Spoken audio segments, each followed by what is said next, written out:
혹한의 바람이 태백산맥의 험준한 골짜기를 휘몰아치며 천지를 하얗게 뒤덮은 날이었다. 무릎까지 빠지는 눈밭, 한가운데서 규칙적이고 묵직한 도끼질 소리만이 정막을 깨트리고 있었다. 그 소리는 마치 얼어붙은 대지의 심장을 두드리는 듯 둔탁하면서도 깊은 울림을 남겼다. 앙상한 가지들은 바람에 흔들리며 비명을 질렀으나 도끼를 쥔 사내의 거친 숨소리는 그보다 더 뜨겁게 허공으로 흩어졌다. 하늘은 잿빛 구름으로 가득 차 있었고 눈발은 멈출 기미조차 보이지 않는 척박한 겨울의 한복판이었다. 도끼를 휘두르는 사내의 이름은 남식이었다. 그는 산짐승처럼 거대한 덩치를 가졌으나 눈빛만은 갓 태어난 송아지처럼 맑고 순박했다. 남루한 삼배옷 한 장만을 걸친 그의 어깨 위에는 하얀 눈이 소복이 쌓여 있었지만 그는 추위를 잊은 듯 오직 나무를 베는 일에만 몰두하고 있었다. 마을 사람들은 그를 모자란 놈이라 손가락질하며 비웃곤 했으나 남식에게는 그런 조롱 따위는 중요하지 않았다. 그의 머릿속에는 오직 병든 어머니를 위해 불을 지펴야 한다는 일념 하나만이 가득 차 있을 뿐이었다. 남식은 굵은 참나무 밑동을 향해 다시 한번 힘차게 도끼를 내리찍었다. 쩍하고 갈라지는 소리와 함께 나무가 서서히 기울기 시작했다. 그는 나무가 쓰러지는 방향을 살피며 재빠르게 몸을 피했는데 그 동작은 평소의 둔한 몸짓과는 달리 놀라울 정도로 날렵했다. 쓰러진 나무는 쿵 하는 소리와 함께 눈보라를 일으키며 대지 위에 누웠다. 남식은 거친 숨을 몰아쉬며 손등으로 이마에 흐르는 땀을 닦아냈다. 비록 손은 거북이 등껍질처럼 투박하게 갈라져 피가 배어나왔지만 그는 아픔조차 느끼지 못하는 듯했다. 그는 쓰러진 나무 곁으로 다가가 마치 살아있는 생명을 다루듯 조심스럽게 가지를 정리하기 시작했다. 이 나무는 단순한 택감이 아니었다. 며칠째 차가운 냉돌 위에서 기침으로 밤을 지새우는 어머니에게 전해질 유일한 온기이자 생명줄이었다. 남식은 나무의 거친 껍질을 어루만지며 속으로 중얼거렸다. 고맙다, 나무야. 내 덕분에 우리 어머니가 오늘 밤은 따뜻하게 주무실 수 있겠구나. 그의 입가에는 어느새 바보스럽지만 세상에서 가장 따뜻한 미소가 번지고 있었다. 작업을 마친 남식은 제 몸집보다 더 큰 나무짐을 지게에 얹고 일어섰다. 보통 사람이라면 엄두도 내지 못할 엄청난 무게였지만 그는 끙 하는 소리 한 번 없이 가볍게 몸을 일으켰다. 그의 등은 굽지 않았고 다리는 바위처럼 단단하게 땅을 지탱했다. 산을 내려가는 그의 발자국은 눈 위에 깊고 선명하게 남겨졌다. 멀리 산 아래로 보이는 마을에는 저녁밥을 짓는 연기가 모락모락 피어오르고 있었으나 남식이 가야 할 곳은 마을 끝자락에 위태롭게 매달린다 쓰러져가는 오두막이었다. 산을 내려오는 길에 마주친 마을 아이들이 남식을 보며 돌멩이를 던지고 놀려댔다. 얼간이 남식이가 또 곰 같은 짐을 지고 간다고 소리치며 낄낄거렸다. 돌멩이가 그의 어깨를 때려찢지만 남식은 화를 내기는커녕 아이들을 향해 허허 웃어 보였다. 그는 자신이 바보라는 사실을 슬퍼하지 않았다. 다만 자신이 바보라서 어머니에게 맛있는 고기 반찬 한 번 대접하지 못하는 것이 가슴 아플 뿐이었다. 그는 아이들의 조롱을 뒤로한 채 묵묵히 집을 향해 발걸음을 재촉했다. 오두막에 도착했을 때 문틈으로 새어나오는 어머니의 기침 소리가 남식의 가슴을 후벼 팠다. 쿨럭거리는 소리는 마치 낡은 풀무질 소리처럼 거칠고 위태로웠다. 남식은 서둘러 지게를 내려놓고 방문을 열었다. 냉기가 감도는 방 안에는 앙상하게 마른 노파가 낡은 이불을 턱 밑까지 끌어당긴 채 떨고 있었다. 어머니의 눈은 이미 10년 전부터 빛을 잃어 니하게 비어 있었고 그 모습은 마치 말라비틀어진 고목처럼 애처로웠다. 어머니, 제가 왔어요.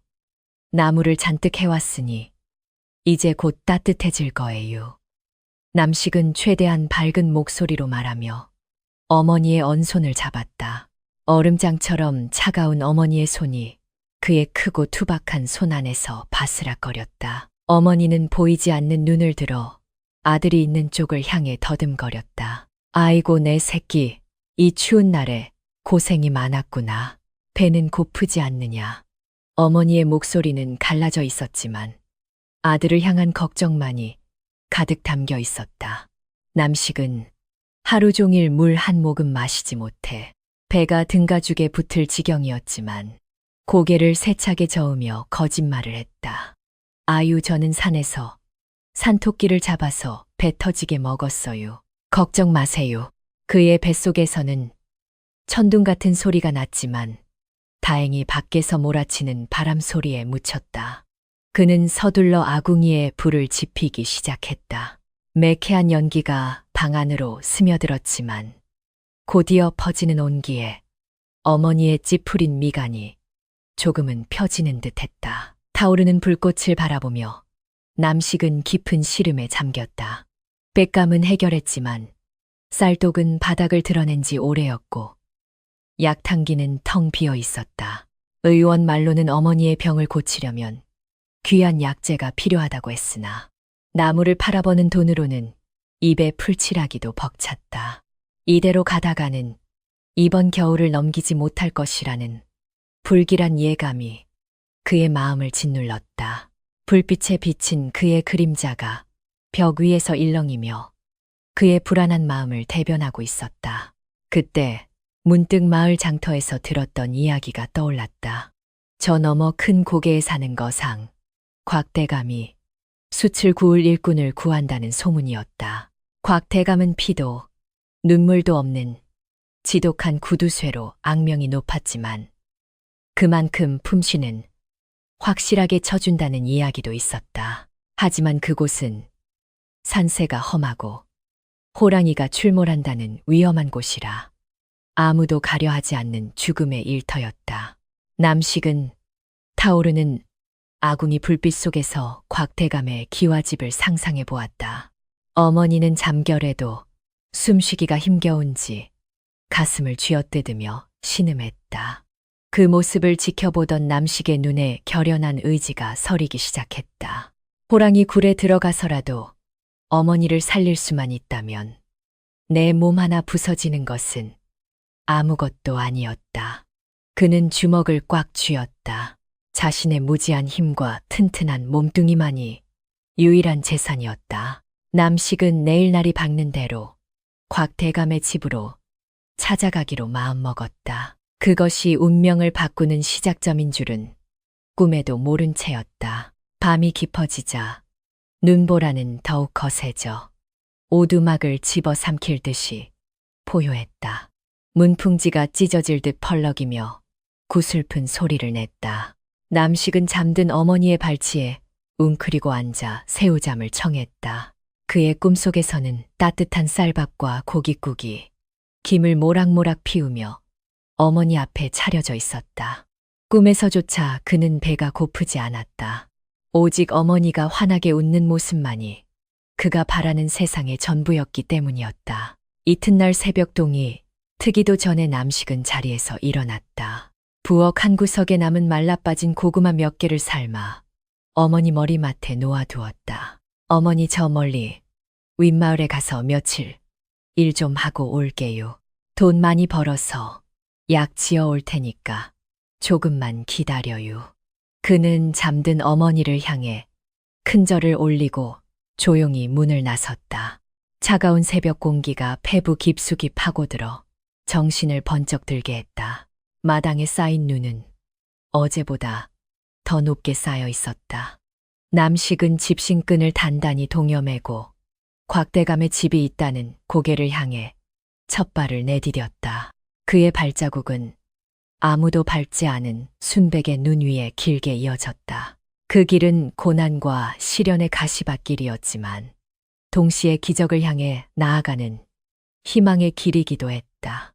멀리서 들려오는 까마귀 소리가 불길하게 울려 퍼졌으나 남식의 뒷모습은 거대한 산처럼 흔들림이 없었다. 산길을 오르는 동안 남식은 수없이 넘어지고 미끄러졌다. 날카로운 나뭇가지가 얼굴을 스치고 지나가 붉은 생채기를 냈지만 그는 멈추지 않았다.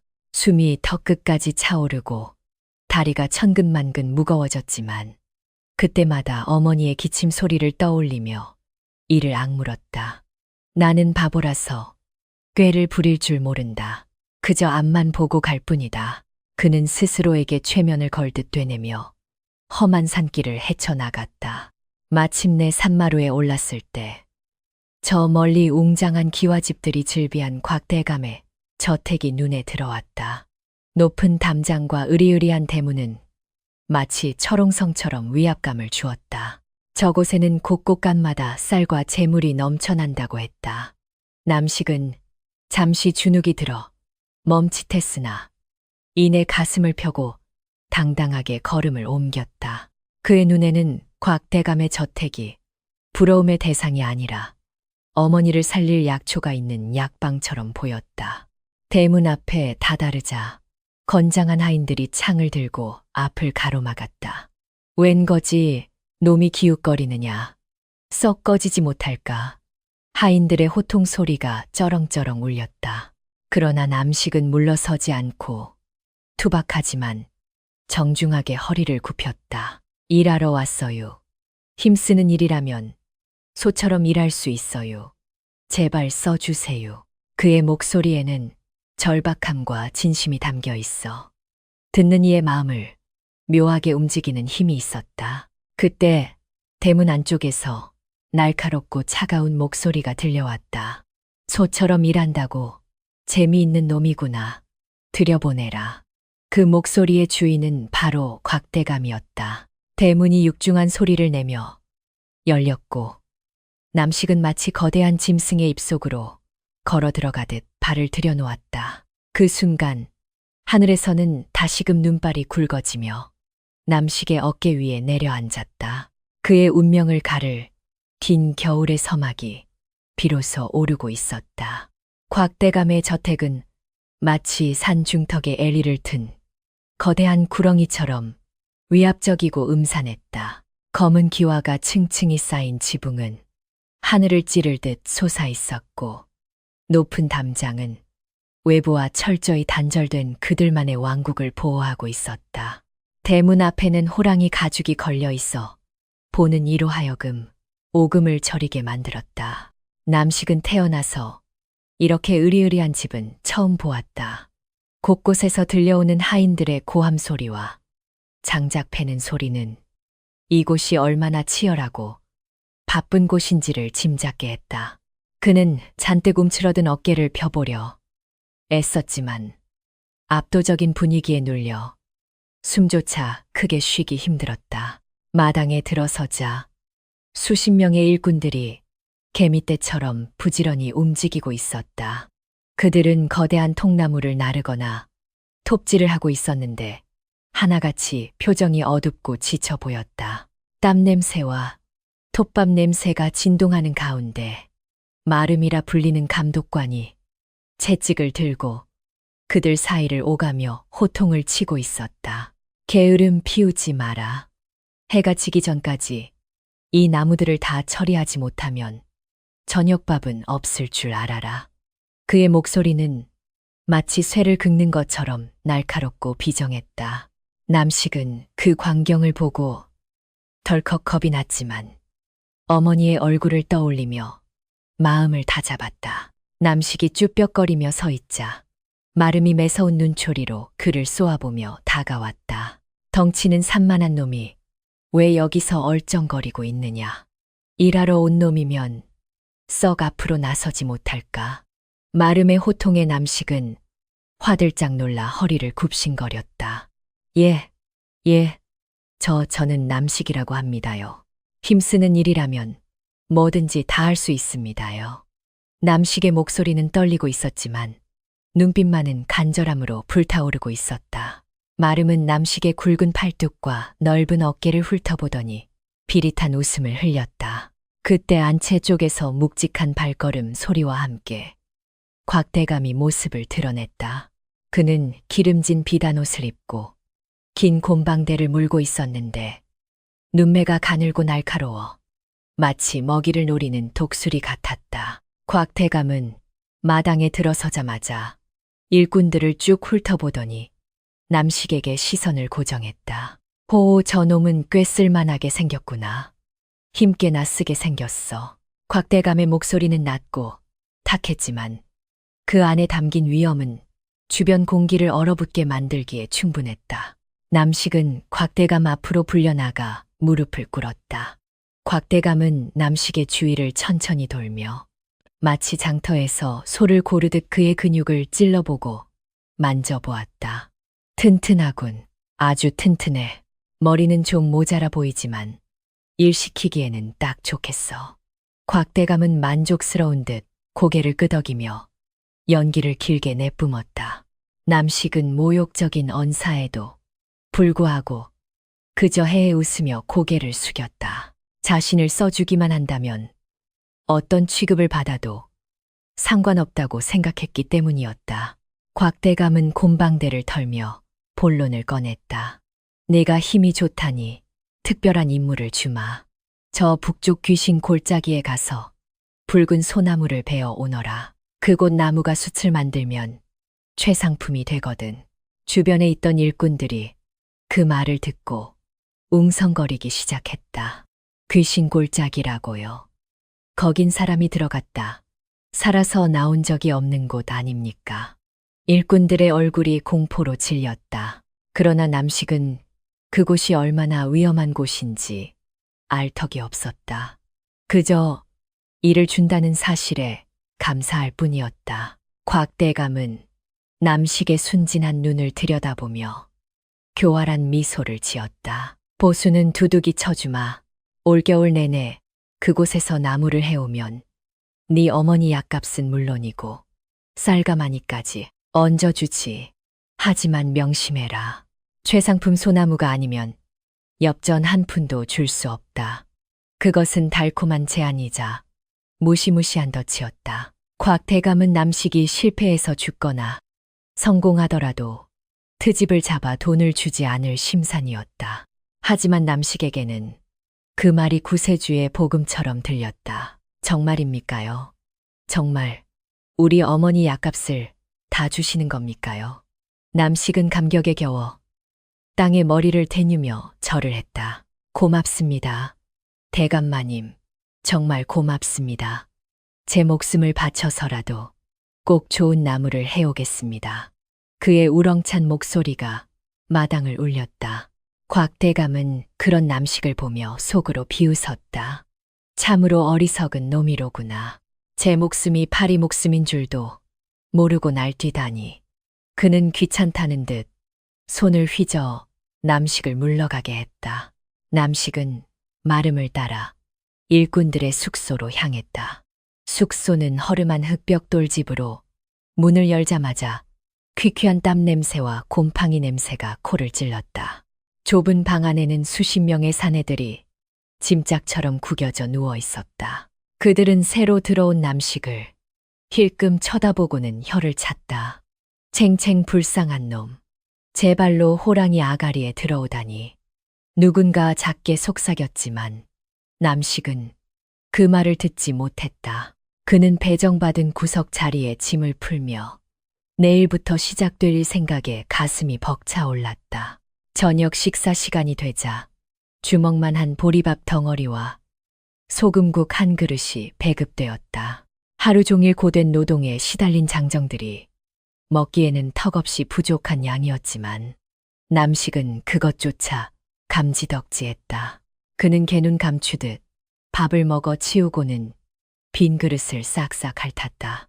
뱃속에 따뜻한 것이 들어가자 긴장이 풀리며 노곤함이 밀려왔다. 그러나 다른 일꾼들은 밥그릇을 비우고도 배고픔을 호소하며 한숨을 내쉬었다. 이곳은 굶주림과 고통이 일상인 지옥이나 다름없었다. 밤이 깊어지자 숙소 안은 코고는 소리와 앓는 소리로 가득 찼다. 남식은 딱딱한 바닥에 누워 천장을 바라보았다. 천장 틈새로 들어온 찬바람이 뺨을 스쳤지만 그는 춥지 않았다. 어머니 조금만 참으셔요. 제가 곧 약을 사가지고 갈게요. 그는 품속에 고이 간직한 어머니의 낡은 버선 한 짝을 꺼내 만지작거렸다. 그것은 그에게 있어 그 어떤 부적보다 강력한 힘을 주는 보물이었다. 남식은 어머니의 냄새를 맡으며 서서히 꿈나라로 빠져들었다. 다음 날 새벽 닭이 울기도 전에 기상 나팔 소리가 울려 퍼졌다. 남식은 벌떡 일어나 밖으로 뛰쳐나갔다. 차가운 새벽 공기가 뺨을 때렸지만 그의 표정은 비장했다. 마름이 던져준 낡은 도끼와 톱을 챙겨든 남식은 귀신 골짜기를 향해 힘찬 발걸음을 내디뎠다. 뒤에서 일꾼들이 수군거리는 소리가 들려왔다. 저놈 살아서 돌아올 수 있을까? 아마 뼈도 못 추릴걸. 그들의 걱정 섞인 비웃음을 뒤로 한 채 남식은 어둠 속으로 사라져갔다. 산길은 험하고 가팔랐다. 눈이 허리까지 쌓여 있어 한 걸음 내디딜 때마다 엄청난 체력이 소모되었다.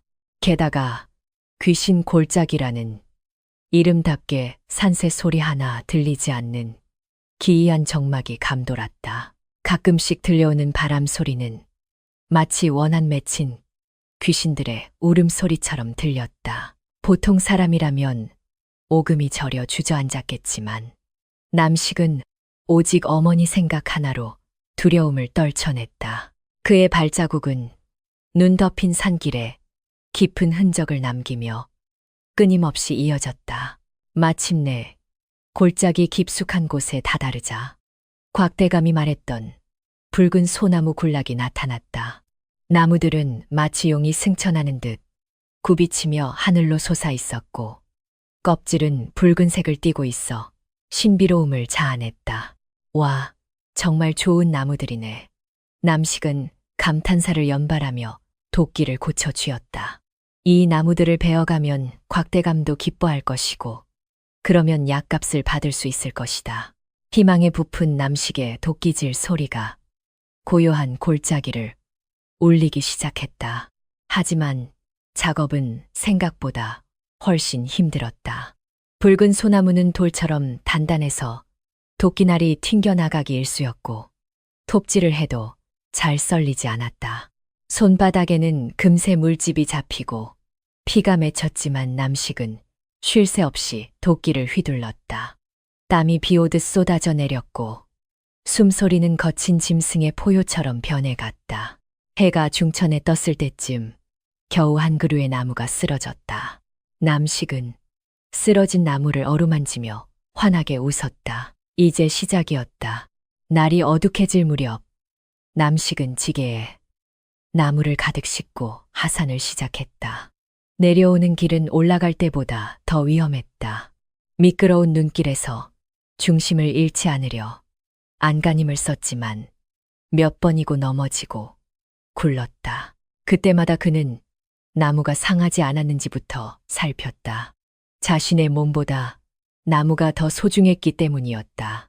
저택에 도착했을 때 남식의 몰골은 엉망진창이었지만 그의 눈빛만은 별처럼 빛나고 있었다. 곽대감은 마루에 앉아 남식이 가져온 나무를 살펴보았다. 제법이구나. 정말로 귀신 골짜기에서 나무를 해오다니. 곽대감은 놀란 기색을 감추며 짐짓 태연한 척했다. 내일도 모레도 쉬지 말고 다녀오너라. 약속한 보상은 겨울이 끝나면 한꺼번에 주마. 곽대감의 말에 남식은 연신 허리를 굽히며 감사 인사를 했다. 그는 자신이 이용당하고 있다는 사실조차 모른 채 그저 약속을 믿고 기뻐할 뿐이었다. 그날 밤 남식은 퉁퉁 부은 손을 호호 불며 잠자리에 들었다. 옆자리에 늙은 일꾼이 안쓰러운 눈빛으로 그를 바라보며 물었다. 젊은이 그렇게 해서 몸이 남아나겠나. 곽대감은 믿을 사람이 못 되네. 조심하게. 그러나 남식은 해맑게 웃으며 대답했다. 괜찮아요. 저는 힘이 장사니까요. 그리고 약속하셨는걸요. 남식의 순수한 믿음 앞에 늙은 일꾼은 더 이상 아무 말도 할 수 없었다. 그저 긴 한숨만 내쉴 뿐이었다.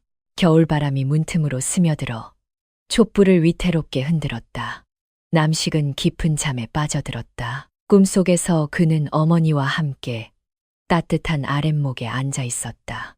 어머니의 눈은 밝게 빛나고 있었고 두 사람의 웃음소리가 방 안을 가득 채웠다. 하지만 창밖에서는 매서운 눈보라가 몰아치며 다가올 비극을 예고하고 있었다. 남식의 시련은 이제 막 시작되었을 뿐이었다. 겨울은 깊어갈수록 이빨을 드러낸 짐승처럼 사나워졌다. 귀신 골짜기에 몰아치는 눈보라는 살을 애는 듯한 추위를 넘어 뼈마디를 갉아먹는 고통을 안겨주었다. 남식은 매일 새벽 별이 지기도 전에 일어나 꽁꽁 언 주먹밥 한 덩이를 품에 안고 산을 올랐다. 그의 발은 동상에 걸려 감각을 잃은 지 오래였고 거친 나무 껍질에 쓸린 손바닥은 터지고 갈라져 붉은 피가 배어 나왔다. 하지만 그는 아픔을 느낄 겨를조차 없었다. 자신이 멈추면 어머니의 생명줄이 끊어진다는 생각만이 그를 움직이게 하는 유일한 동력이었다. 혹한의 추위보다 남식을 더 괴롭히는 것은 마름의 모진 매질이었다. 마름은 남식이 조금이라도 쉴라치면 가차없이 채찍을 휘둘렀다. 게으른 소가 밭을 갈겠느냐. 밥값을 하려면 뼈가 부서져라. 움직여야지. 채찍 끝이 남식의 등짝을 후려칠 때마다 살점이 찢겨 나가고 붉은 선혈이 솟구쳤다. 그러나 남식은 비명 한 번 지르지 않았다. 그저 죄송합니다. 요 더 열심히 하겠습니다. 요 하며 머리를 조아릴 뿐이었다. 그의 등은 어느새 지렁이가 기어가는 듯한 흉터들로 뒤덮여 끔찍한 지도가 되어가고 있었다. 어느 날은 눈이 무릎까지 쌓여 도저히 산을 오를 수 없는 지경이었다. 다른 일꾼들은 모두 작업을 포기하고 숙소에 틀어박혀 있었지만 남식은 홀로 도끼를 챙겨 들었다. 미친놈 저러다 객사하지. 일꾼들이 혀를 차며 만류했으나 남식은 고개를 저었다. 오늘 할 양을 채우지 못하면 약값을 깎인다고 했어요. 그는 눈보라 속으로 사라져가는 자신의 발자국을 보며 이것이 어머니에게 가는 길이라고 믿었다. 그의 우직함은 미련해 보였지만 동시에 경이로울 정도로 처절했다. 산속에서 나무를 베던 남식은 몇 번이나 정신을 잃을 뻔했다. 배고픔과 추위가 겹쳐 눈앞이 핑 돌고 다리가 휘청거렸다. 그때마다 그는 눈밭에 얼굴을 파묻고 열기를 식히며 정신을 차렸다. 하얀 눈 위에 붉은 핏방울이 점점이 떨어져 수놓아졌다. 남식은 그 핏자국을 보며 생각했다. 내 피가 어머니의 약이 된다면 얼마든지 흘려도 좋다. 그는 다시 일어나 도끼를 치켜들었다. 쾅쾅 골짜기를 울리는 도끼질 소리는 그의 심장 박동 소리와 하나가 되어 울려 퍼졌다. 시간이 흘러 어느덧 산기멜의 눈이 녹고 얼음장 밑으로 물이 흐르는 소리가 들리기 시작했다. 봄이 다가오고 있었지만 남식의 고통은 끝날 기미가 보이지 않았다. 오히려 곽대감의 요구는 날이 갈수록 더 가혹해졌다. 처음에는 나무 백집만 해오면 된다고 했으나 이제는 숯가마를 채울 때까지 쉴 생각 말라고 으름장을 놓았다. 남식은 묵묵히 그 명령을 따랐다. 대감마님 말씀이니 다 뜻이 있겠지. 그는 의심하는 법을 모르는 순한 양이었다. 어느 날 저녁 작업을 마치고 돌아온 남식을 곽대감이 불렀다. 곽대감은 마루 끝에 앉아 남식의 허름한 행색을 내려다보며 묘한 미소를 지었다. 내 놈 꽤 끈기가 있구나. 올겨울을 버티다니 대단해.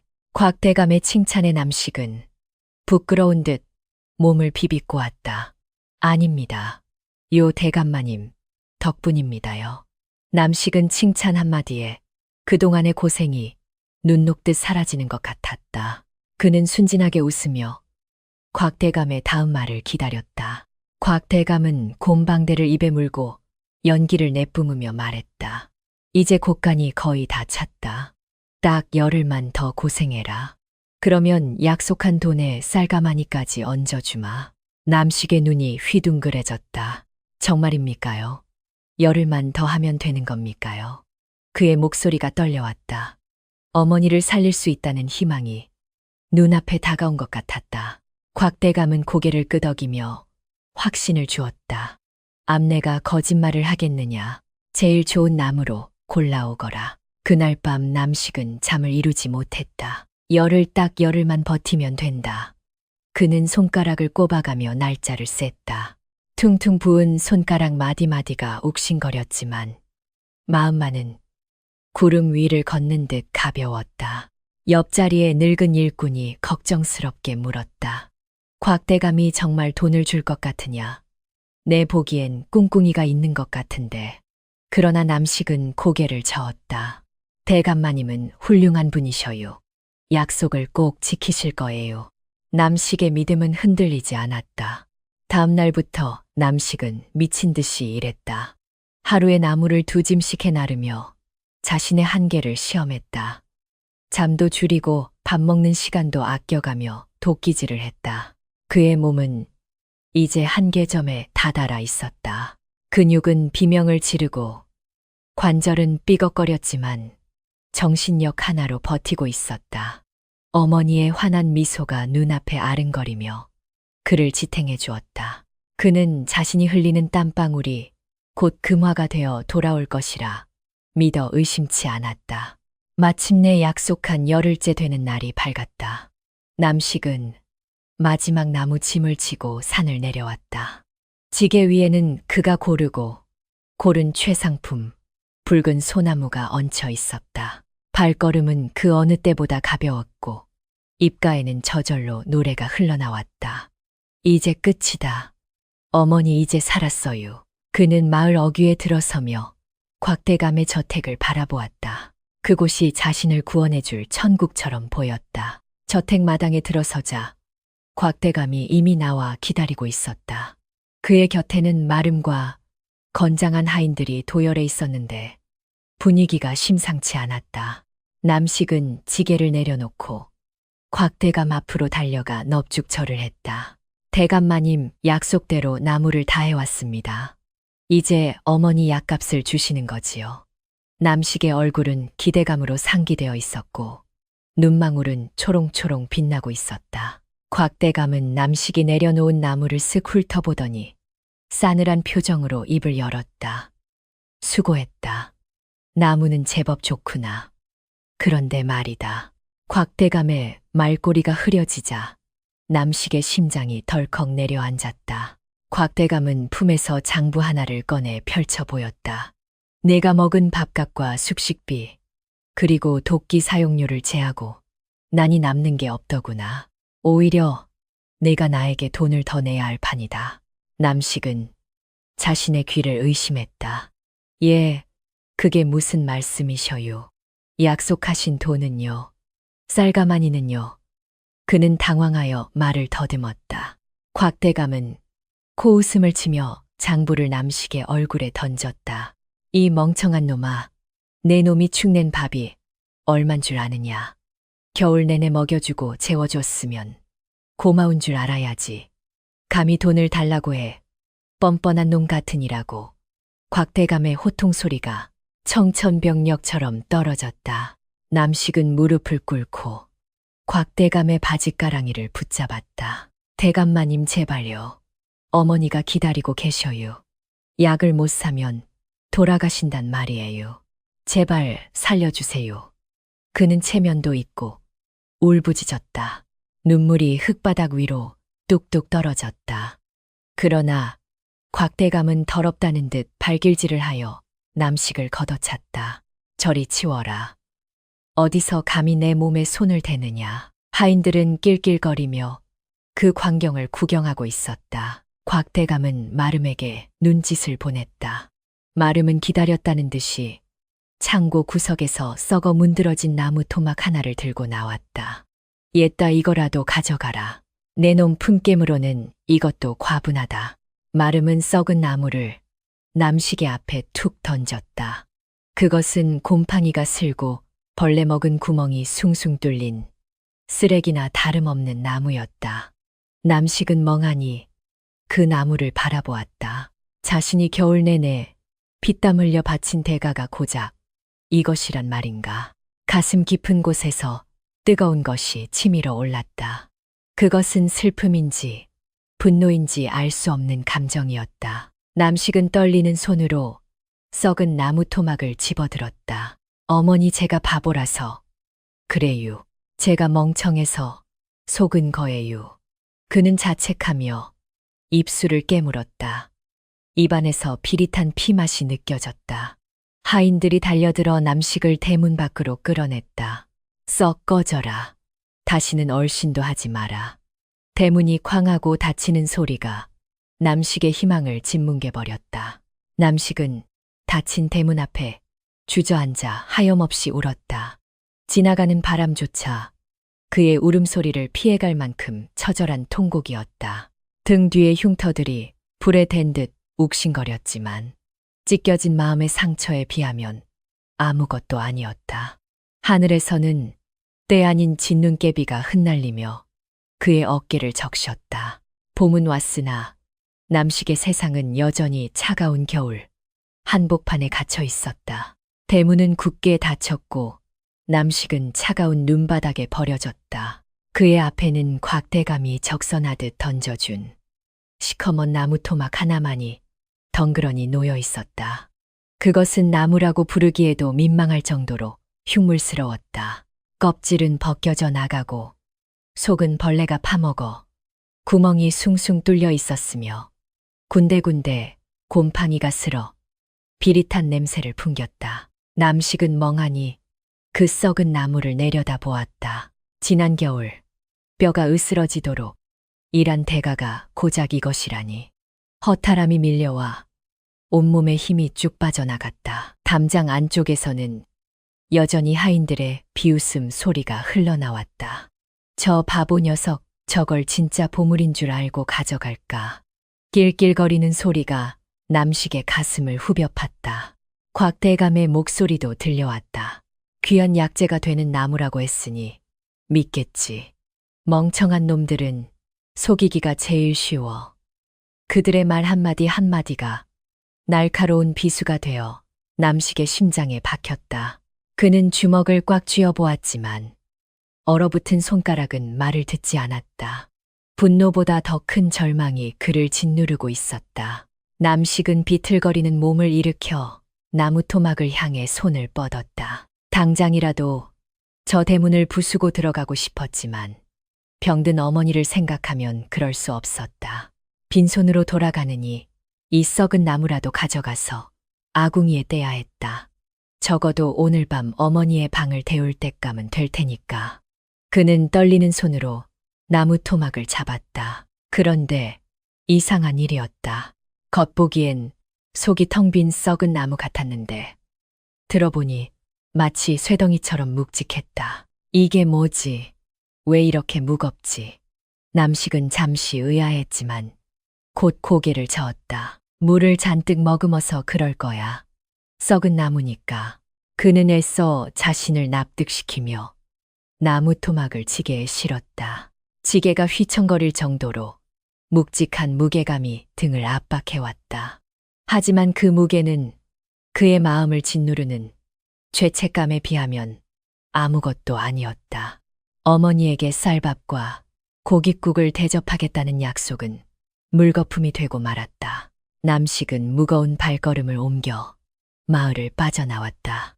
길가에 나와 있던 마을 사람들은 남식의 행색을 보고 수군거렸다. 저것 봐, 빈손으로 오네. 곽대감한테 또 속았구만. 팻팻게 미련한 놈. 사람들의 동정, 어린 시선이 남식에게는 더 큰 고통으로 다가왔다. 그는 고개를 푹 숙이고 도망치듯 걸음을 재촉했다. 차라리 아무도 없는 산속으로 숨어버리고 싶었다. 해는 서산으로 기울고 하늘은 붉은 빛으로 물들어가고 있었다. 남식의 그림자가 눈 위에 길게 드리워졌다.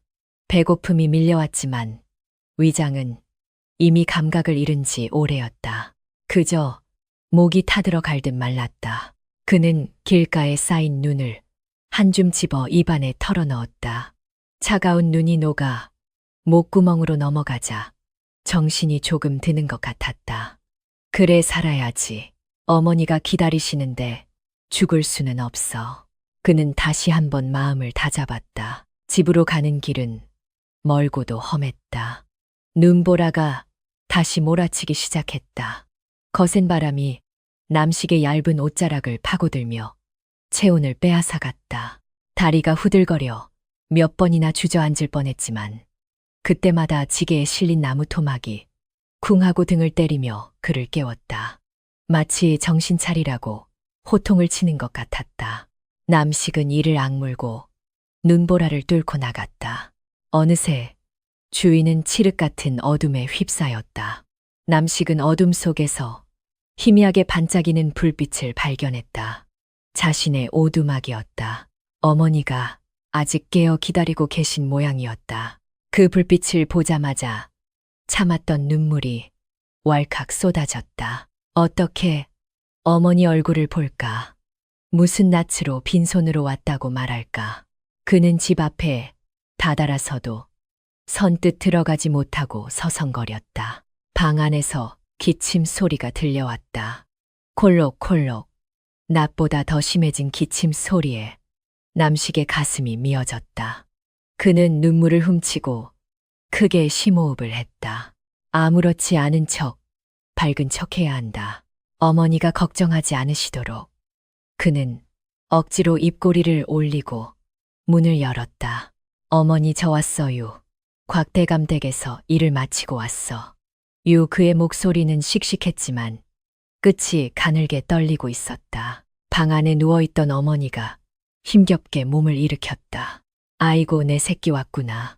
고생 많았다. 어디 다친 데는 없느냐. 어머니는 더듬거리는 손으로 남식의 얼굴을 만졌다. 차가운 손길이었지만 그 안에 담긴 온기는 남식의 얼어붙은 마음을 녹이기에 충분했다. 남식은 어머니의 손을 잡고 볼을 비볐다. 얘 다친 데 없어요. 밥도 많이 먹고 일도 잘하고 왔어요. 어머니는 안도의 한숨을 내쉬었다. 그래 다행이다. 곽대감이 품칙은 넉넉히 주더냐. 어머니의 물음에 남식은 잠시 말문이 막혔다. 심장이 쿵쿵 뛰었다. 그는 침을 꿀꺽 삼키고 거짓말을 했다. 아, 그게 곽대감이 아주 귀한 나무를 주셨어요. 이 나무를 태우면 병이 낫는다고 해서 돈 대신 받아왔어요. 남식은 지게에 있던 썩은 나무 토막을 내려놓으며 말했다. 어머니는 보이지 않는 눈을 껌뻑였다. 귀한 나무라고 곽대감이 웬일로 그런 걸 주셨을까? 그래도 내 정성이 갸륵하구나. 얼른 불을 지펴보거라. 방이 너무 차구나. 어머니는 아들의 말을 의심하지 않았다. 남식은 죄송한 마음에 고개를 들 수가 없었다. 그는 서둘러 부엌으로 나가 아궁이 앞에 앉았다. 남식은 썩은 나무 토막을 도끼로 쪼개려 했다. 그런데 도끼날이 나무에 닿는 순간 팅하고 튕겨나갔다. 썩어서 물렁할 줄 알았던 나무가 돌처럼 단단했던 것이다. 아니 이게 왜 이러지? 남식은 당황하여 다시 한번 힘껏 도끼를 내리쳤다. 깡하는 금속성 소리와 함께 불꽃이 튀었다. 도끼날이 이가 빠질 정도였다. 이건 보통 나무가 아니야. 남식은 직감했다. 곽대감이 자신을 골탕 먹이려고 돌덩이 같은 나무를 준 것이라 생각했다. 화가 머리끝까지 치밀어 올랐지만 당장 불을 지펴야 했다. 그는 나무 토막을 이리저리 살피다가 썩어서 구멍이 난 부분을 발견했다. 그 틈새로 지푸라기를 쑤셔 넣고 불을 붙였다. 제발 타라. 제발 타서 우리 어머니 따뜻하게 해다오. 그는 간절히 빌었다. 불길이 지푸라기를 타고 나무 속으로 스며들었다. 처음에는 매캐한 연기만 나더니 이내 파란 불꽃이 일렁이기 시작했다. 그런데 그 불꽃의 색깔이 묘했다. 보통 장작불처럼 붉은색이 아니라 마치 보석처럼 영롱한 청록색 빛을 띠고 있었다. 그리고 나무가 타는 냄새 대신 은은하고 향긋한 꽃향기가 방 안 가득 퍼져나갔다. 남식은 홀린 듯 그 불꽃을 바라보았다. 이게 무슨 냄새지? 향기롭구나. 방 안에서 어머니의 목소리가 들려왔다. 남식은 부직갱이를 든 채 멍하니 있었다.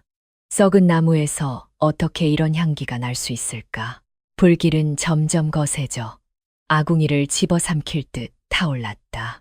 그러나 뜨겁기보다는 포근하고 신비로운 온기가 온몸을 감싸 안았다. 남식의 지친 몸과 마음이 묘하게 위로받는 기분이었다. 그날 밤 오두막은 그 어느 때보다 따뜻했다. 외풍이 심해 덜덜 떨던 어머니도 편안하게 숨을 쉬며 잠이 들었다. 남식은 아궁이 앞에서 쪼그리고 앉아 밤새 불을 지켰다. 나무는 숯이 되어 사그라들지 않고 끈질기게 타오르며 신비한 빛을 뿜어냈다. 마치 그 안에 살아있는 무언가가 꿈틀거리는 것 같았다. 남식은 알 수 없는 기대감과 두려움 속에서 썩은 나무 토막을 응시했다. 새벽녘이 되자 불길이 잦아들면서 나무 토막이 쩍하고 갈라지는 소리가 났다. 남식은 깜짝 놀라 아궁이 안을 들여다보았다. 다 타버린 잿더미 속에서 무언가가 붉게 빛나고 있었다. 그것은 숯이 아니었다. 마치 살아있는 심장처럼 펄떡거리는 붉은 덩어리였다. 남식은 조심스럽게 손을 뻗었다. 뜨거울 것 같았지만 신기하게도 따뜻한 온기만이 느껴졌다. 이것은 도대체 무엇이란 말인가? 남식의 눈이 경이로움으로 크게 뜨였다. 아궁이 속의 푸른 불꽃은 마치 춤을 추듯 일렁이며 신비로운 기운을 내뿜고 있었다. 썩은 나무 토막은 타들어가면서도 검은 연기 대신 맑고 은은한 향기를 피워 올렸다. 그 향기는 깊은 산속의 약초, 냄새 같기도 하고 이른 봄날 피어나는 매화 향기 같기도 했다. 남식은 홀린 듯 그 불꽃을 바라보며 깊은 생각에 잠겼다. 곽대감이 버린 이 나무가 어찌하여 이런 기이한 빛과 향을 내는 것일까? 그의 단순한 머리로는 도저히 이해할 수 없는 일이었다. 그러나 한 가지 확실한 것은 이 나무가 뿜어내는 온기가 지독한 추위를 말끔히 씻어주고 있다는 사실이었다. 방 안은 어느새 한여름처럼 훈훈해졌다. 문틈으로 새어 들어오던 칼바람조차 이 신비한 온기 앞에서는 길을 펴지 못했다. 낡은 이불을 덮고 누운 어머니의 얼굴에도 홍조가 돌기 시작했다. 겨우내 어머니를 괴롭히던 거친 기침 소리가 잦아들고 고른 숨소리만이 방 안을 채웠다. 남식은 어머니의 평온한 잠든 모습을 지켜보며 가슴 한구석이 욱신거리는 것을 느꼈다. 따뜻한 방과는 달리 그의 마음은 여전히 죄책감으로 차갑게 얼어붙어 있었기 때문이었다.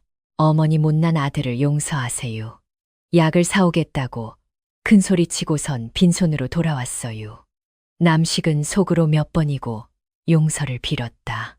곽대감에게 속아 넘어간 자신의 어리석음이 뼈에 사무치도록 후회스러웠다.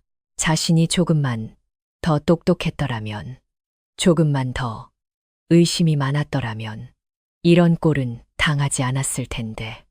그는 자신의 투박한 손을 내려다보며 자책했다. 갈라지고 피가 맺힌 손바닥은 그가 얼마나 치열하게 살았는지를 증명하고 있었지만 결과는 참담한 실패뿐이었다. 참았던 눈물이 뺨을 타고 흘러내렸다.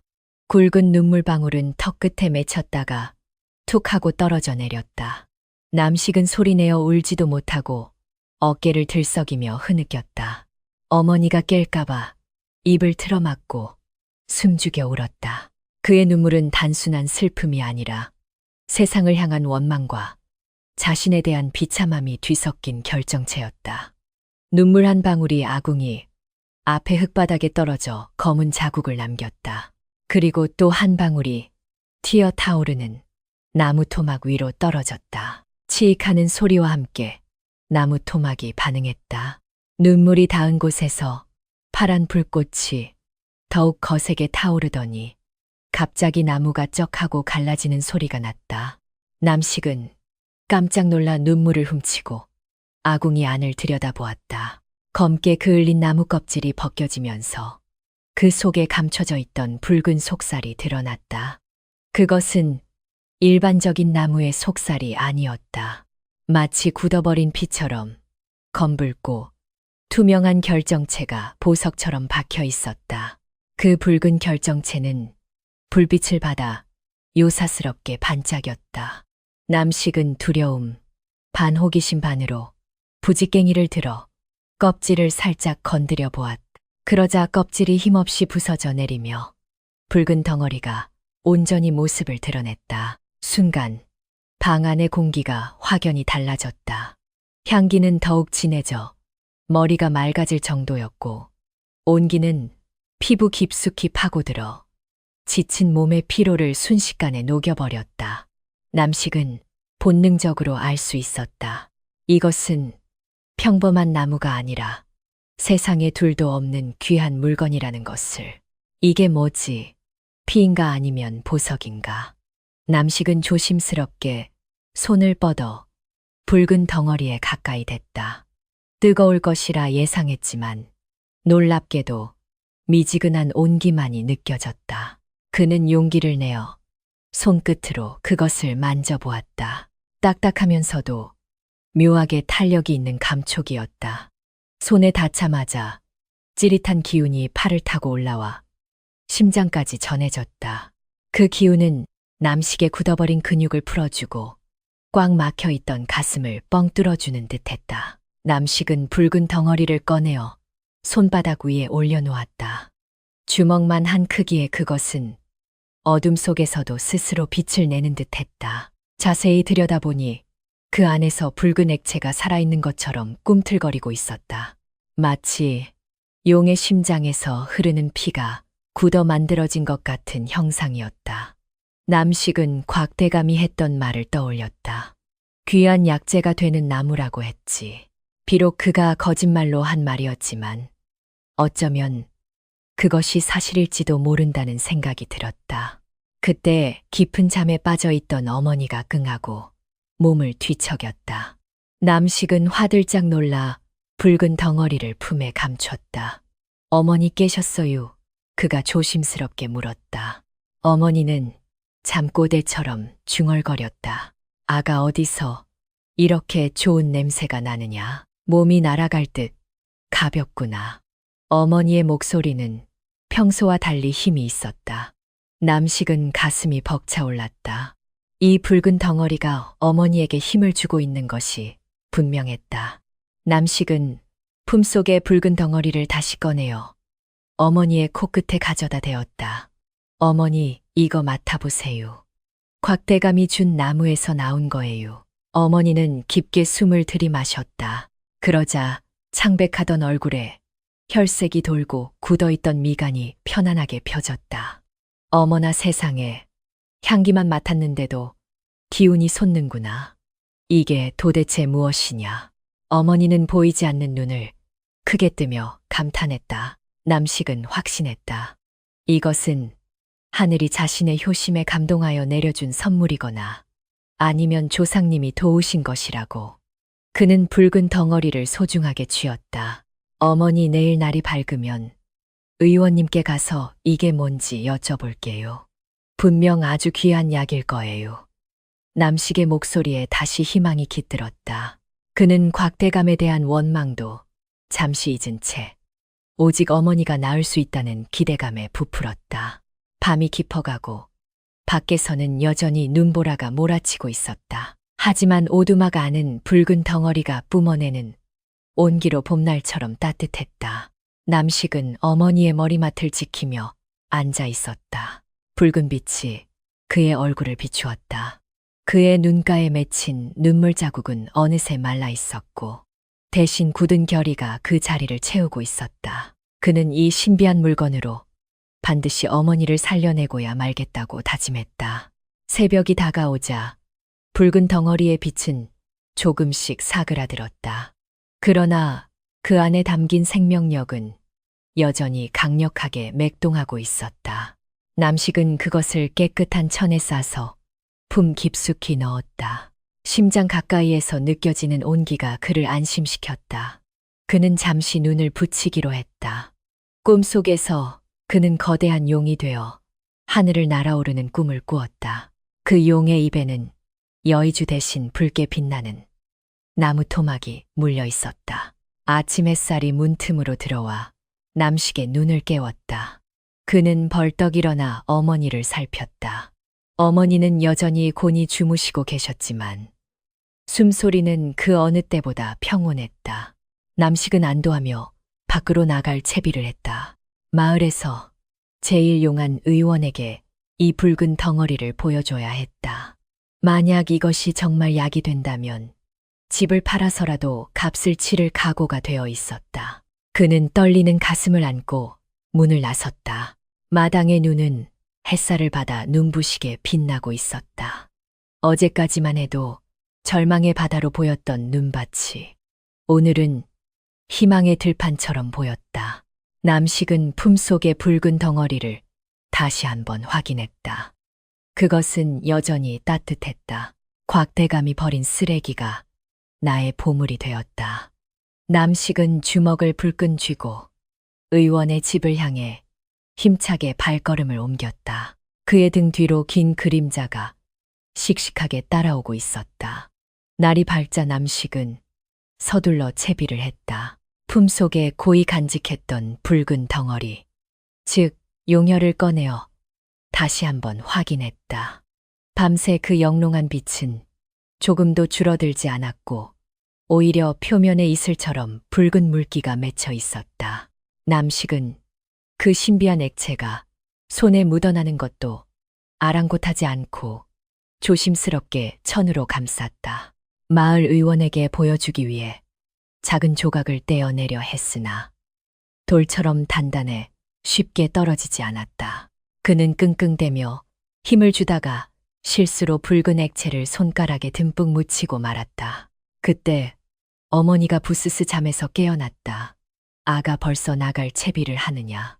어머니의 목소리는 평소보다 한결 맑고 힘이 있었다. 남식은 붉은 액체가 묻은 손을 옷에 대강 닦고 어머니에게 다가갔다. 예, 어머니, 의원님께 다녀올게요. 잠시만 기다리세요. 그는 어머니의 눈가에 낀 눈곱을 떼어주기 위해 무심코 손을 뻗었다. 그의 투박한 손가락이 어머니의 눈꺼풀을 스치자 어머니가 깜짝 놀라며 고개를 뒤로 뺐다. 아이고, 차가워라. 눈에 얼음물을 끼얹은 것 같구나. 어머니가 눈을 비비며 말했다. 남식은 당황하여 손을 거두었다. 죄송해요, 어머니. 손이 좀 차서 그래요.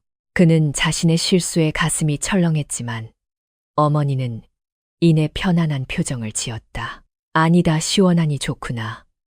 마치 막혔던 것이 뻥 뚫리는 기분이다. 어머니는 다시 자리에 누웠고 남식은 의아한 마음을 뒤로 한 채 서둘러 집을 나섰다. 남식은 마을에서 가장 용하다는 늙은 의원의 집으로 달려갔다. 이른 아침이라 의원은 마당에서 약초를 말리고 있었다. 남식이 헐레벌떡 뛰어들어오자 의원은 혀를 찼다. 쉼쉼 아침부터 무슨 난리냐. 또 어머니가 편찮으시냐. 의원의 퉁명스러운 질문에 남식은 숨을 고르며 품속의 천을 꺼내 보였다. 의원님, 이게 뭔지 좀 봐주세요. 곽대감이 준 나무에서 나온 건데요. 의원은 귀찮다는 듯 천을 받아들었다가 이내 눈이 휘둥그레졌다. 아니, 이건 의원의 손이 부들부들 떨리기 시작했다. 그는 붉은 덩어리를 코에 가져다 대고 냄새를 맡더니 급기야 돋보기까지 꺼내어 자세히 들여다보았다. 세상에, 내가 죽기 전에 이걸 보게 되다니. 의원은 믿을 수 없다는 듯 탄성을 내질렀다. 남식은 영문을 몰라 멍하니 서 있을 뿐이었다. 이복의 젊은이, 이건 전설 속에나 나오는 용혈향이다. 천년 묵은 소나무가 용의 기운을 받아 맺힌다는 천하의 영약이란 말이다. 의원의 목소리는 흥분으로 갈라지고 있었다. 죽어가는 사람도 살리고 잃어버린 눈도 뜨게 한다는 귀한 약재를 어디서 구했느냐. 의원의 말에 남식은 귀를 의심했다. 잃어버린 눈도 뜨게 한다고요? 그게 정말입니까요? 심장이 쿵쾅거리며 요동치기 시작했다. 그럼 정말이고 말고 이 향을 맡기만 해도 기력이 회복되고 이 진액을 눈에 바르면 신봉사도 눈을 뜬다는 말이 있어. 의원은 침을 튀기며 설명했다.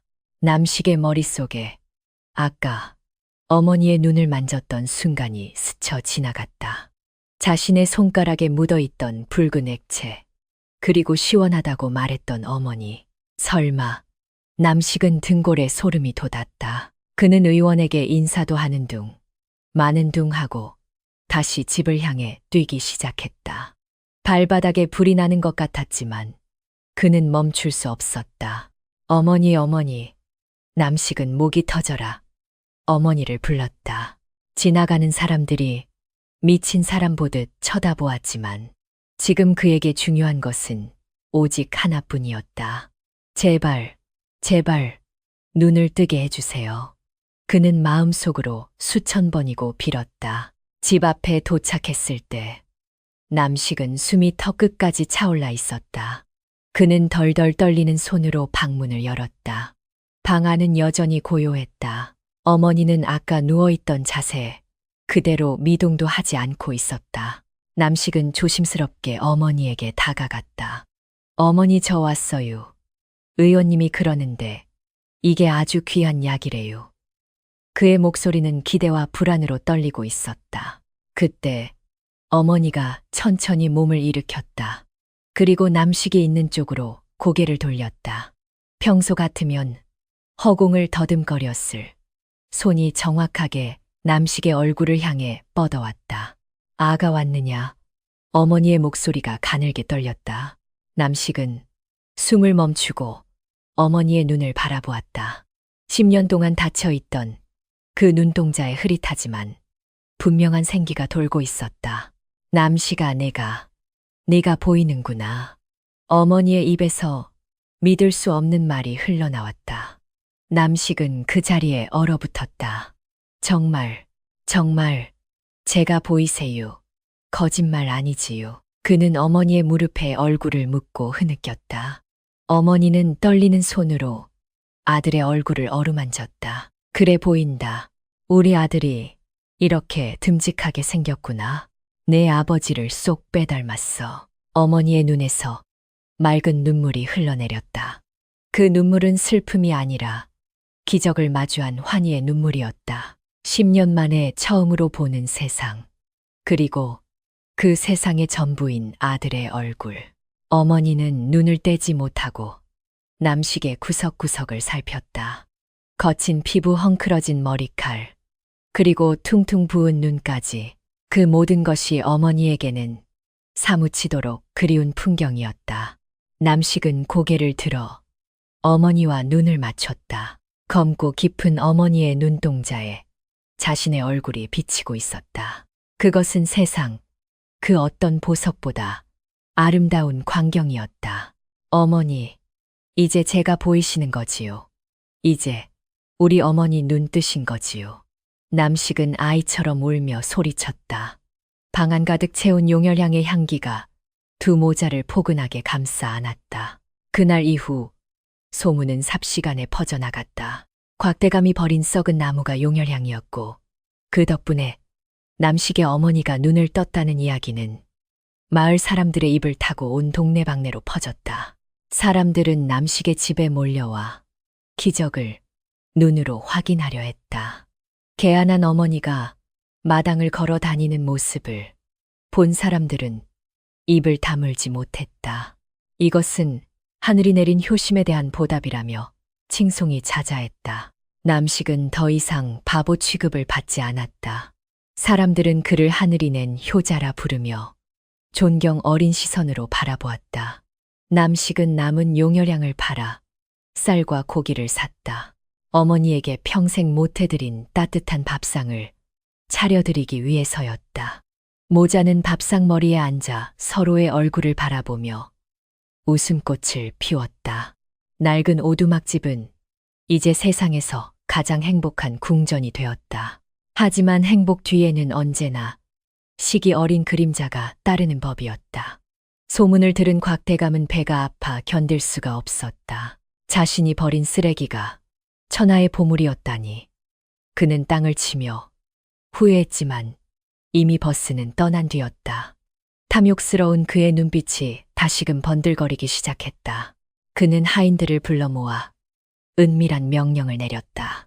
내 물건을 도둑 맞았으니 다시 찾아와야겠다. 곽대감은 관아의 사또와 결탁할 계획을 세웠다. 사또에게 뇌물을 바치고 남식을 도둑으로 몰아 용혈향을 빼앗을 심산이었다. 저 무식한 놈이 감히 내 물건을 가로채 곽대감은 이를 갈며 분통을 터뜨렸다. 그의 탐욕은 끝이 없었고 그 끝에는 파멸이 기다리고 있음을 그는 아직 알지 못했다. 남식은 다가올 먹구름을 알지 못한 채 어머니와 함께 산책을 나섰다. 눈 덮인 산길을 걸으며 어머니는 연신 감탄했다. 세상이 이리도 아름다웠구나. 저 눈꽃 좀 보렴. 남식은 어머니의 손을 꼭 잡고 걸었다. 어머니, 이제 평생 좋은 것만 보여드릴게요. 그의 다짐은 확고했다. 그러나 저 멀리서 관아의 포졸들이 창을 들고 다가오고 있었다.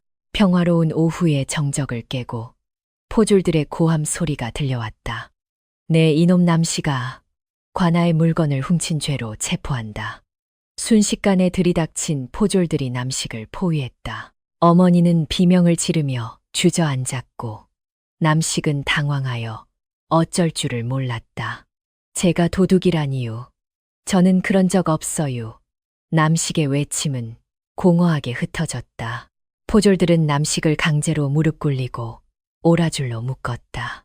어머니가 울며 불며 매달렸지만 그들은 늙은 노파를 거칠게 밀쳐냈다. 안 돼. 내 아들은 죄가 없다. 어머니의 절규가 산천을 울렸다. 남식은 흙바닥에 처박힌 채 곽대감의 저택 쪽을 노려보았다. 효심으로 얻은 기적은 탐욕이라는 괴물에 의해 다시금 위기에 처하고 말았다. 평화롭던 오두막에 먹구름이 들이운 것은 순식간이었다. 남식과 어머니가 마당에서 나무를 다듬으며 도란도란 이야기를 나누고 있을 때였다. 멀리서 요란한 말발굽 소리와 함께 흙먼지가 일기 시작했다. 땅이 울리는 소리에 남식은 하던 일을 멈추고 고개를 들었다. 불안한 기운이 등골을 타고 올라왔다. 흙먼지 속에서 나타난 것은 관아의 포졸들과 말을 탄 곽대감이었다. 그들의 표정은 사냥감을 쫓는 맹수처럼 살기등등했다. 곽대감은 말 위에서 거만하게 남식을 내려다보며 소리쳤다. 저 놈이다. 저 놈이 내 곳간에서 귀한 용혈향을 훔쳐간 도둑이다. 당장 포박하라. 곽대감의 손가락질에 포졸들이 창을 겨누며 남식을 포위했다. 순식간에 벌어진 일에 남식은 어안이 벙벙하여 입만 뻥긋거렸다. 도둑이라니유 대감마님. 그게 무슨 말씀이세? 유 주신 나무에서 나온 거잖아요. 무슨 헛소리냐. 곽대감은 얼굴을 붉히며 호통쳤다. 나는 내 놈에게 쇳감으로 쓰라고 썩은 잡목을 주었을 뿐이다. 그런데 내 놈이 감히 내 보물 창고에 몰래 들어가 천년 묵은 용혈수를 훔쳐내고 그 자리에 썩은 나무를 바꿔치기 했지 않느냐. 곽대감의 뻔뻔한 거짓말에 남식은 말문이 막혔다. 적반하장도 유분수지. 어찌 저런 거짓말을 눈 하나 깜짝 안 하고 할 수 있단 말인가. 남식은 억울함에 가슴이 터질 것 같았다. 아닙니다요. 저는 도둑질 같은 건 배운 적도 없어요.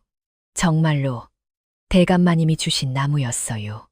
그가 울부짖으며 항변했지만 이미 곽대감에게 매수된 포졸들은 그의 말을 들으려 하지 않았다. 포졸 대장이 눈짓을 하자 건장한 포졸 2명이 달려들어 남식의 팔을 꺾고 무릎을 꿇렸다.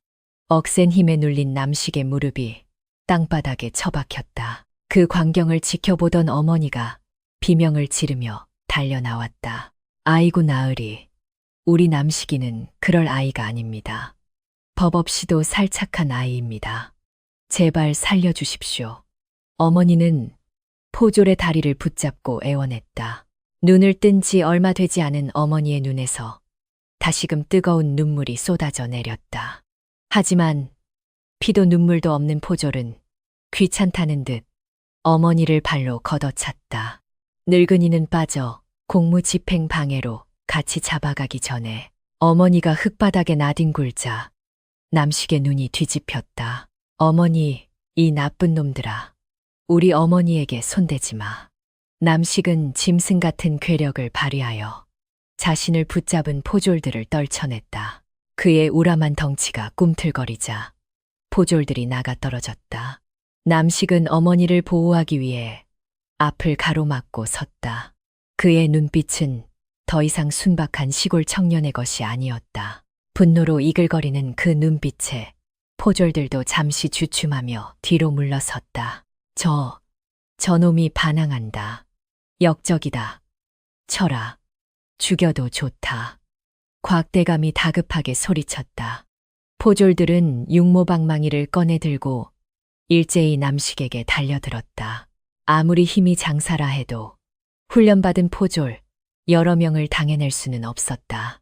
둔탁한 타격음과 함께 남식의 몸 여기저기에서 피가 튀었다. 머리가 깨지고 어깨가 내려앉았지만 남식은 쓰러지지 않고 어머니를 등 뒤로 감쌌다. 그만 제발 그만해요. 내가 잘못했어요. 어머니가 피투성이가 된 아들을 보며 절규했다. 그녀는 곽대감 앞으로 기어가 머리를 보섰다. 대감마님, 제가 잘못했습니다. 제 아들은 아무것도 모릅니다. 다 제 욕심 때문입니다. 제발 아들만은 살려주십시오. 어머니의 이마에서 피가 흘러내려 흙바닥을 적셨다. 그러나 곽대감은 싸늘한 미소를 지으며 어머니를 내려다볼 뿐이었다. 그럼 훔친 물건을 내놓아라. 곽대감의 말에 포졸들이 오두막을 샅샅이 뒤지기 시작했다. 그들은 세간살이를 부수고 이불을 찢으며 난동을 부렸다. 잠시 후 한 포졸이 남식의 베개 밑에 숨겨두었던 용혈향을 찾아냈다. 찾았습니다. 여기 있습니다. 붉은 빛을 내뿜는 용혈향이 포졸의 손에 들려 나왔다. 곽대감은 그것을 낚아채듯 받아들고 탐욕스럽게 웃었다. 이것 보아라. 증거가 여기 있지 않느냐. 내 놈집에서 내 물건이 나왔으니 빼도 박도 못할 도둑이다. 곽대감은 승리감에 도취되어 소리쳤다. 마을 사람들이 웅성거리며 모여들었지만 곽대감의 위세에 눌려 누구 하나 나서서 남식을 변호해주지 못했다. 그저 안타까운 눈빛으로 바라볼 뿐이었다. 이제 증거도 나왔으니 관하로 끌고 가라. 죄를 엄히 물어 다스릴 것이다. 곽대감의 명령이 떨어지자 포졸들은 다시 남식에게 달려들었다.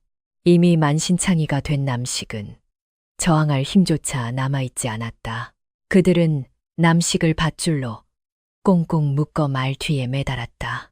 피범벅이 된 남식은 고개를 떨군 채 거친 숨만 몰아쉬었다. 남식아. 어머니가 오라줄에 묶인 아들을 따라가려 했지만 다리에 힘이 풀려 주저앉고 말았다. 그녀는 땅을 치며 통곡했다. 하늘도 무심하시지. 어찌 우리에게 이런 시련을 주십니까? 어머니의 울음소리가 골짜기를 메아리쳤다. 그 처절한 소리에 지켜보던 마을 사람들도 눈시울을 붉혔다. 곽대감은 용혈향을 품에 안고 유유히 말을 돌렸다. 내 물건을 탐낸 대가가 어떤 것인지 똑똑히 알게 될 것이다. 그는 마을 사람들을 향해 으름장을 놓고는 관아를 향해 출발했다. 말 뒤에 매달린 남식은 질질 끌려가며 흙먼지를 뒤집었었다. 그의 시야는 피와 먼지로 흐릿해졌지만 멀어지는 어머니의 모습만은 끝까지 놓치지 않으려 애썼다. 어머니 걱정 마세요.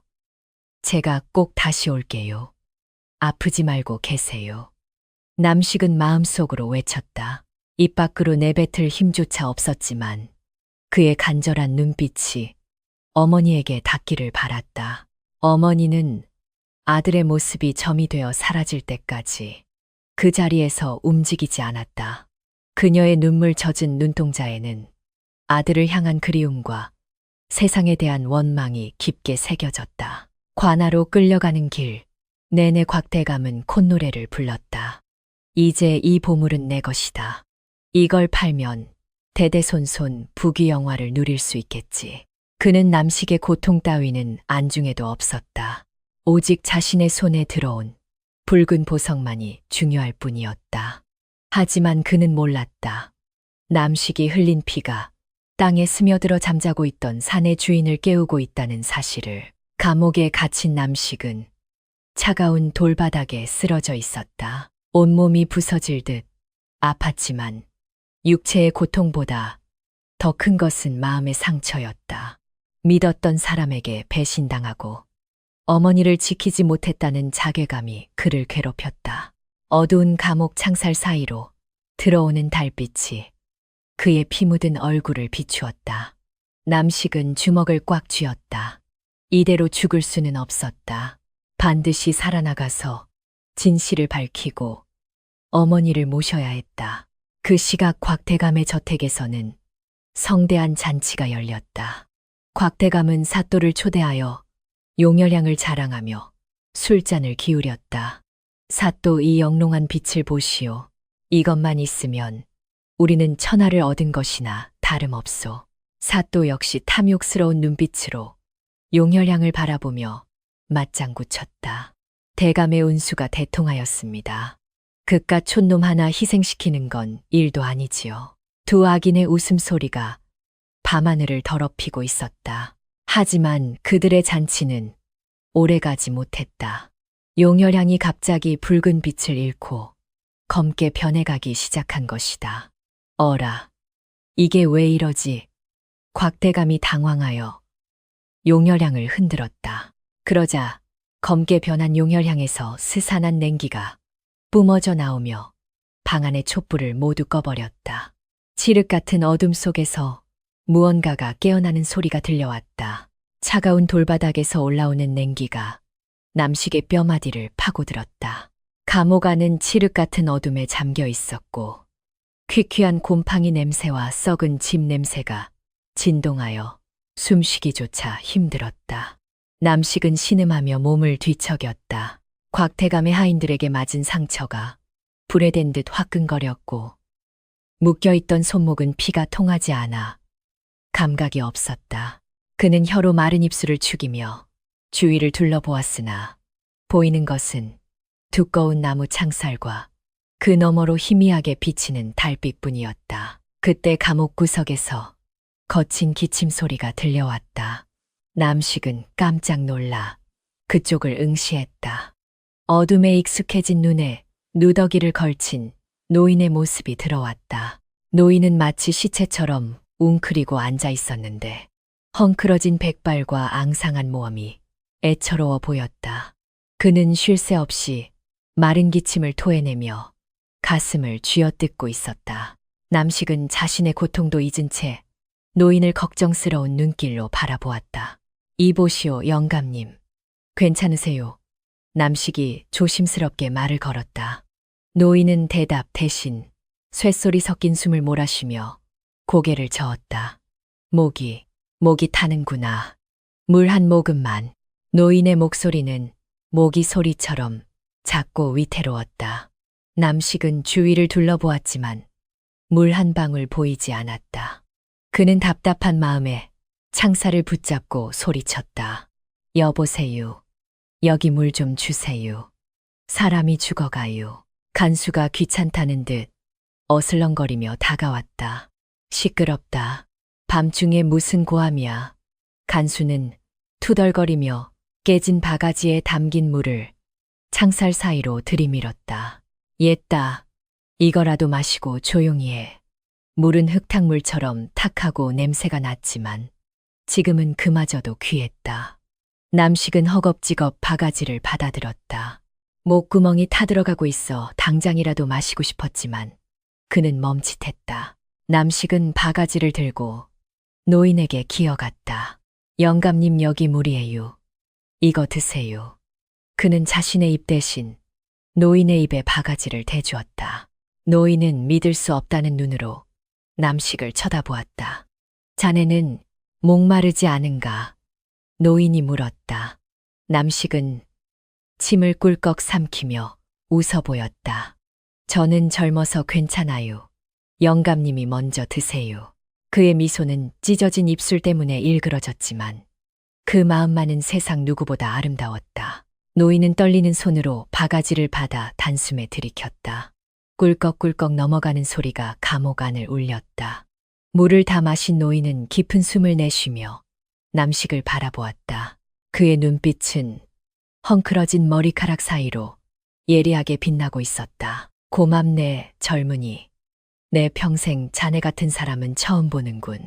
죄를 짓고 들어온 놈들은 하나같이 제 목숨 챙기기에 바쁜 법인데. 노인은 남식의 상처투성이 얼굴을 유심히 살폈다. 보아하니 흉악범은 아닌 것 같고 도대체 무슨 죄를 지었기에 이 지옥 같은 곳에 들어왔는가. 노인의 물음에 남식은 한숨을 쉬며 고개를 떨구었다. 도둑질을 했다고 누명을 썼어요. 저는 그저 어머니 눈을 뜨게 해드리고 싶었을 뿐인데 곽대감이 제가 훔쳤다고. 남식은 억울함에 목이 메어 말을 잇지 못했다. 남식은 더듬거리며 자초지종을 털어놓았다. 곽대감에게 속아 썩은 나무를 받아온 일. 그 나무에서 용혈향이 나와 어머니 눈을 뜬 일. 그리고 곽대감이 다시 그 나무를 빼앗아가고 자신을 도둑으로 몬 일까지. 이야기를 듣는 내내 노인의 표정은 변화가 없었으나 그의 눈빛만은 점점 깊고 서늘하게 변해가고 있었다. 이야기를 마친 남식은 무릎을 감싸 안고 흐느꼈다. 제가 잡혀와서 우리 어머니는 누가 돌봐드려요. 눈 뜨신 지 얼마나 됐다고 또 생이별을 하게 됐으니 저는 정말 불효자예요. 남식의 눈물은 자신의 처지보다 홀로 남은 어머니에 대한 걱정 때문이었다. 노인은 그런 남식을 묵묵히 지켜보다가 조용히 입을 열었다. 자네 이름이 뭔가? 노인의 목소리는 아까와 달리 묘한 위엄이 서려 있었다. 남식이에요. 김남식. 남식이 대답했다. 노인은 고개를 끄덕였다. 남식이라. 이름처럼 씩씩하고 남다른 데가 있구나. 곽대감이라는 작자는 탐욕이 눈을 가려 하늘 무서운 줄 모르는 모양이군. 용혈향은 하늘이 내린 물건이라 주인이 따로 있는 법인데 영감님은 곽대감을 아세요? 남식이 눈물을 훔치며 물었다. 노인은 씁쓸한 미소를 지었다. 알다마다 내 10년 전에 이 고을을 지나다가 그자의 횡포를 목격한 적이 있지. 그때도 억울한 백성의 땅을 빼앗아 제 배를 불리더니 여전히 버릇을 못 고쳤구나. 노인의 말에는 뼈가 있었다. 남식은 이 노인이 단순한 거지가 아님을 직감했다. 그때 감옥 밖에서 닭 우는 소리가 들려왔다. 새벽이 밝아오고 있었다. 노인은 자리에서 일어나 옷매무새를 다듬었다. 남식아, 걱정 말거라. 하늘은 스스로 돕는 자를 돕는다고 했다. 내 효심이 지극하니 반드시 길은 열릴 것이다. 노인의 말은 이상하게도 남식의 마음에 큰 위로가 되었다. 마치 천군만마를 얻은 듯 든든한 기분이었다. 갑자기 감옥 문이 덜커덕 열리더니 간수들이 들이닥쳤다. 나와 재판을 받을 시간이다. 간수들은 남식을 거칠게 일으켜 세웠다. 남식은 비틀거리며 끌려나가면서도 노인을 향해 고개를 숙였다. 영감님, 몸조리 잘하세요. 제가 나가게 되면 꼭 다시 모시러 올게요. 그는 마지막까지 노인을 걱정했다. 노인은 끌려가는 남식의 뒷모습을 바라보며 의미심장한 미소를 지었다. 암 다시 보게 될 것이야. 아주 곧 말이지. 노인은 품속에서 낡은 마패 하나를 꺼내 만지작거렸다. 어둠 속에서도 마패에 새겨진 5마리의 말이 뚜렷하게 빛나고 있었다. 그의 정체는 바로 암행어사였다. 관아 마당에는 이미 재판 준비가 한창이었다. 사또는 높은 의자에 앉아 거만하게 남식을 내려다보았고 그 옆에는 곽대감이 비릿한 웃음을 흘리며 서 있었다. 남식은 무릎이 꿇린 채 그들을 올려다보았다. 억울하고 분했지만 할 수 있는 것이 아무것도 없었다. 사또가 의사봉을 두드리며 재판의 시작을 알렸다. 죄인 김남식은 들어라. 내 죄를 네가 알렸다. 감히 양반의 물건을 탐하고 거짓말을 일삼았으니 곤장백대에 처하고 평생 노비로 삼을 것이다. 사또의 판결은 이미 정해져 있었다. 곽대감은 만족스러운 듯 수염을 쓰다듬었다. 이제 모든 것이 끝났다고 생각한 순간 관아 밖에서 우렁찬 목소리가 들려왔다. 멈추시오. 그 재판은 무효요. 사람들의 시선이 일제히 소리 난 곳으로 쏠렸다. 대문이 열리고 누더기를 걸친 노인이 당당하게 걸어 들어오고 있었다. 바로 감옥에서 만났던 그 노인이었다. 남식은 깜짝 놀라 눈을 비볐다. 영감님, 여기가 어디라고 오셨어? 유어서 피하세요. 사또는 노인을 보자마자 호통을 쳤다. 웬 미친 거지가 관아에 난입하느냐. 당장 저놈을 끌어내라. 포졸들이 노인을 향해 달려들었지만 노인은 눈 하나 깜짝하지 않았다. 그는 품속에서 마패를 꺼내 높이 치켜들었다. 암행어사 출두요. 우렁찬 외침이 관아를 뒤흔들었다. 순간 정적이 흘렀다. 사또와 곽대감의 얼굴이 사색이 되었다. 마패 저게 진짜 마패라고 사람들은 웅성거렸다. 노인은 더 이상 힘없는 거지가 아니었다. 그의 눈빛은 서슬퍼런 칼날처럼 빛나고 있었다. 죄인들은 듣거라. 내 오늘 너희들의 죄를 낱낱이 밝혀주마. 암행어사 출두야. 우렁찬 외침이 관아의 담장을 넘어 하늘을 찔렀다. 그 소리는 마치 마른 하늘에 날벼락이 치는 듯 강력하고 준엄했다. 닫혀있던 관아의 대문이 쾅 하고 부서지며 수십 명의 역졸들이 물밀듯이 쏟아져 들어왔다. 그들은 손에 육모방망이를 들고 죄인들을 포위해 들어갔다. 관아 안은 순식간에 아수라장이 되었다. 포졸들은 혼비백산하여 도망치기에 바빴고 구경하던 백성들은 환호성을 지르며 길을 터주었다. 관아, 마당, 한가운데 선 노인은 더 이상 힘없는 늙은이가 아니었다. 그가 높이 치켜든 마패에서는 5마리의 말이 금방이라도 뛰쳐나올 듯 생동감 있게 빛나고 있었다. 햇살을 받아 번쩍이는 마패의 광채는 부패한 관리들의 눈을 멀게 할 만큼 강렬했다. 사또는 너무 놀라 의자에서 굴러떨어지며 관모가 벗겨지는 줄도 몰랐다. 아이고, 어사라니, 어사라니. 사또는 바닥을 기며 벌벌 떨었다. 곽대감의 얼굴은 백지장처럼 하얗게 질렸다.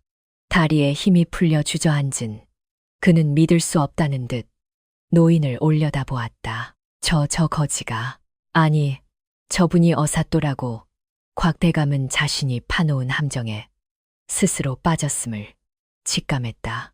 그는 도망치려 했으나 이미 역졸들이 퇴로를 차단하고 있었다. 곽대감의 입에서는 어걱거리는 신음소리만 새어나올 뿐이었다. 노인은 위풍당당하게 대청마루로 올라가 사또의 자리에 앉았다. 그의 누더기 옷은 비록 남루했으나 그 기품과 위엄은 비단옷을 입은 그 누구보다 고귀해 보였다. 그는 탁자를 내리치며 추상 같은 호령을 내렸다. 죄인들은 듣거라. 너희는 국법을 어기고 백성을 수탈했으며 무고한 이를 죄인으로 몰아 사리사욕을 채우려 했다.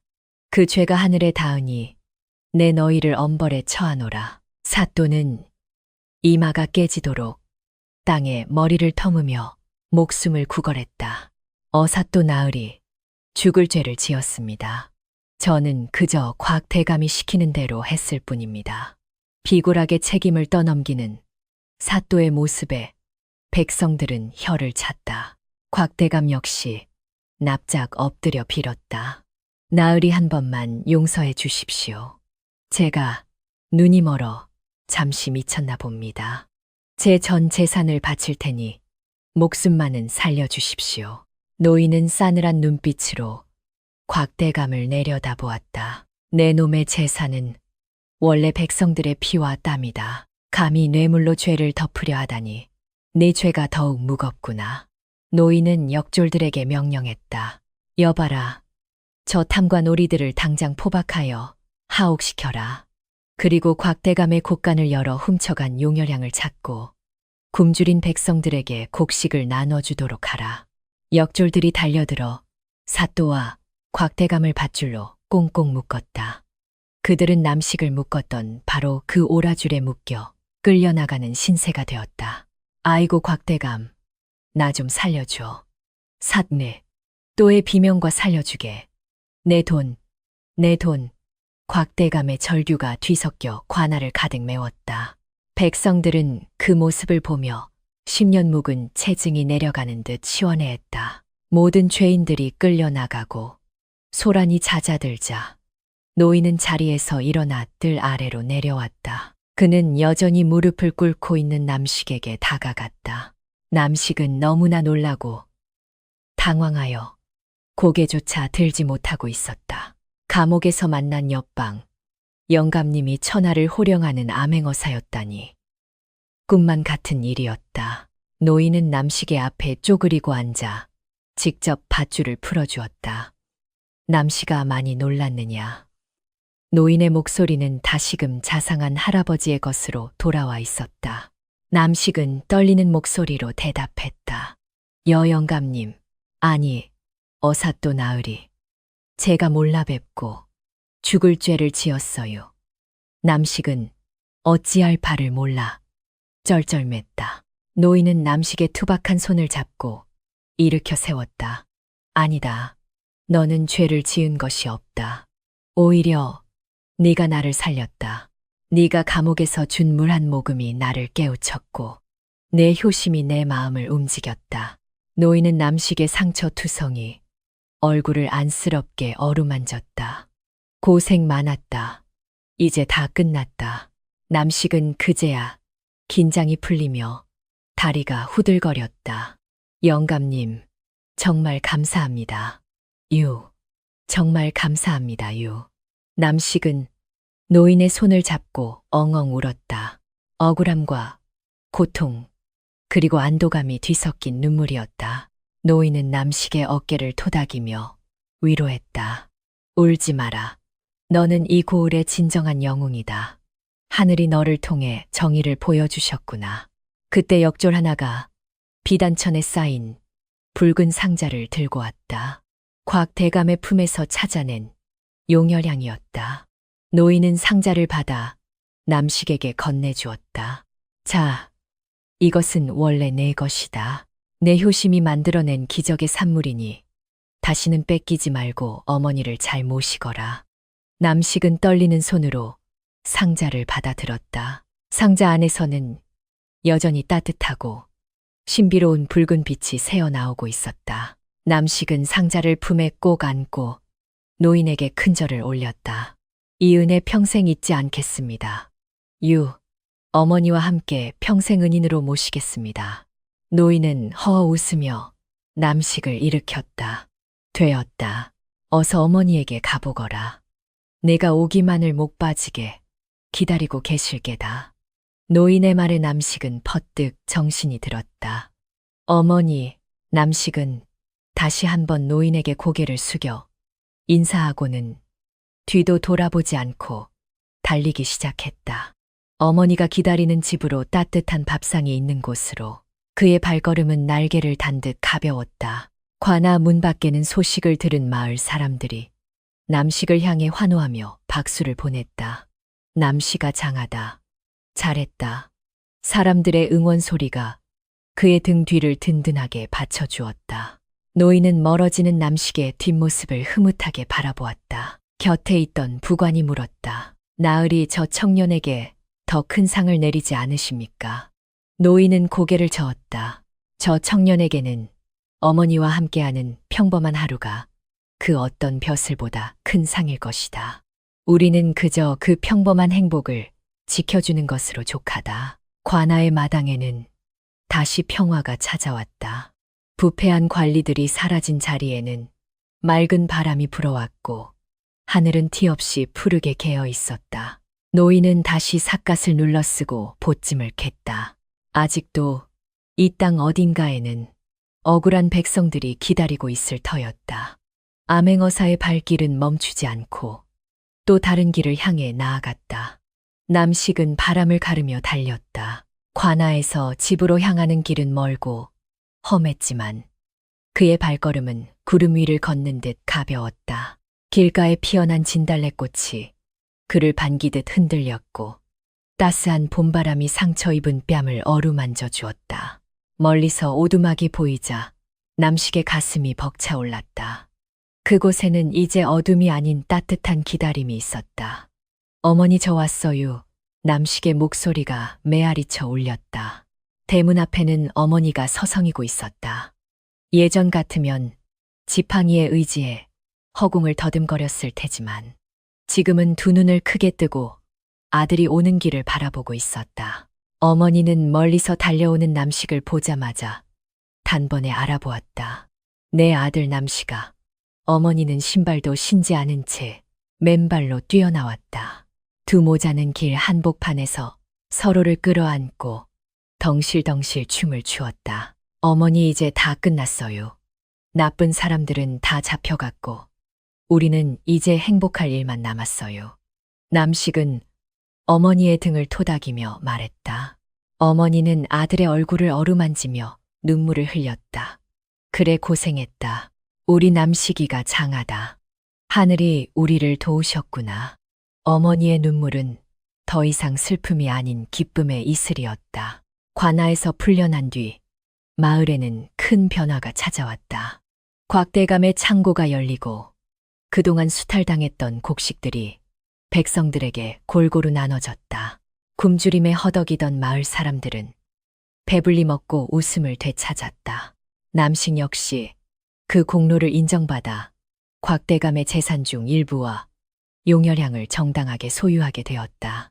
그는 그것을 팔아 큰 돈을 마련했지만 결코 거만해지지 않았다. 남식은 가장 먼저 허름한 오두막을 수리했다. 비가 새던 지붕을 튼튼한 기와로 바꾸고 외풍이 심하던 벽을 황토로 두껍게 발랐다. 어머니가 겨울에도 따뜻하게 지낼 수 있도록 아랫목에는 두툼한 요를 깔아드렸다. 그리고 시장에 가서 어머니가 평생 입어보지 못한 고운 비단옷과 맛있는 음식을 한가득 사왔다. 어머니, 이제 고기 반찬 실컷 드세요. 남식은 어머니 밥숟가락 위에 고기 한 점을 올려드리며 환하게 웃었다. 남식은 남은 돈으로 마을의 가난한 이웃들을 도왔다. 빚 때문에 팔려갈 뻔한 처녀를 구해줬고 약이 없어 죽어가던 노인에게 용혈향을 조금 나누어 주기도 했다. 마을 사람들은 남식을 살아있는 부처라 부르며 칭송했다. 한때 바보라 놀림받던 그는 이제 마을에서 없어서는 안 될 소중한 사람이 되었다. 하지만 남식은 여전히 자신을 바보라 칭하며 쑥스러워했다. 저는 그냥 어머니 아들이에요. 봄이 무르익어갈 무렵 남식은 지게를 지고 다시 산으로 향했다. 예전처럼 나무를 베러 가는 것이 아니었다. 그의 지게에는 어린 묘목들이 가득 실려 있었다. 그는 사람들이 두려워하던 귀신 골짜기, 아니 이제는 용이 머물다 간 신성한 곳으로 불리는 그곳에 나무를 심기 시작했다. 곽대감의 욕심으로 황폐해진 산을 다시 푸르게 만들기 위해서였다. 남식은 땀을 흘리며 땅을 파고 묘목을 심었다. 한 그루, 두 그루 정성을 다해 심을 때마다 산이 숨을 쉬는 것 같았다. 그는 용혈향이 나왔던 그 자리, 썩은 나무 토막이 있던 곳에 가장 튼튼한 소나무 묘목을 심었다. 고맙습니다. 덕분에 우리 어머니가 사셨어요. 이 은혜 잊지 않고 잘 키울게요. 그는 땅을 다독이며 속삭였다. 시간이 흐르고 계절이 바뀌면서 귀신 골짜기는 몰라보게 변했다. 앙상했던 가지에는 푸른 잎이 무성하게 돋아났고 죽음의 침묵만이 감돌던 곳에 새들이 날아와 노래를 불렀다. 붉은 용혈수의 기운이 서린 탓인지 이곳의 나무들은 유난히 붉고 윤기가 흘렀다. 사람들은 이제 그곳을 용의 숲이라 부르며 신성시했다. 어느 맑은 날 남식은 어머니를 모시고 산에 올랐다. 눈이 밝아진 어머니는 산 아래 펼쳐진 풍경을 바라보며 감탄했다. 세상이 이토록 넓고 아름답구나. 저 푸른 숲이 다 네가 만든 것이냐. 어머니의 물음에 남식은 머리를 긁적이며 웃었다. 아니에요. 산이 스스로 살아난 거지요. 저는 그저 거들었을 뿐이에요. 두 모자는 산들바람이 부는 바위에 앉아 주먹밥을 나눠 먹었다. 꿀맛 같은 밥이었다. 남식은 어머니의 주름진 손을 꼭 잡았다. 그 손은 거칠었지만 따뜻했고 그 온기는 남식의 심장까지 전해졌다. 그는 지금 이 순간이 영원히 계속되기를 바랐다. 부귀영화보다 더 값진 것은 바로 어머니와 함께하는 평범한 하루였다. 그때 하늘에서 신비로운 구름이 피어올랐다. 마치 거대한 용이 승천하는 듯한 형상의 구름이었다. 구름 사이로 햇살이 비치며 남식과 어머니를 비추었다. 어머니가 손가락으로 하늘을 가리켰다. 보거라, 용이 춤을 추는 것 같구나. 남식은 고개를 끄덕였다. 예, 정말 그러네요. 우리를 지켜보고 있나 봐요. 남식의 눈동자에 푸른 산과 맑은 하늘, 그리고 환하게 웃는 어머니의 얼굴이 가득 담겼다. 그는 더 이상 외롭지 않았다. 고난과 시련은 지나갔고 그의 인생에는 따스한 봄날만이 펼쳐져 있었다. 바보 남식의 우직한 효심이 척박한 땅에 꽃을 피우고 기적을 만들어낸 것이었다. 산바람이 불어와 숲을 흔들자 나뭇잎들이 사각거리며 박수를 보냈다. 그 소리는 마치 세상 모든 만물이 남식의 앞날을 축복하는 노래처럼 들렸다. 남식은 어머니를 업고 산을 내려왔다. 그의 튼튼한 등은 어머니에게 세상에서 가장 편안한 안식처였다. 두 사람의 행복한 웃음소리가 용의 숲을 지나 마을 어귀까지 오래오래 울려 퍼졌다.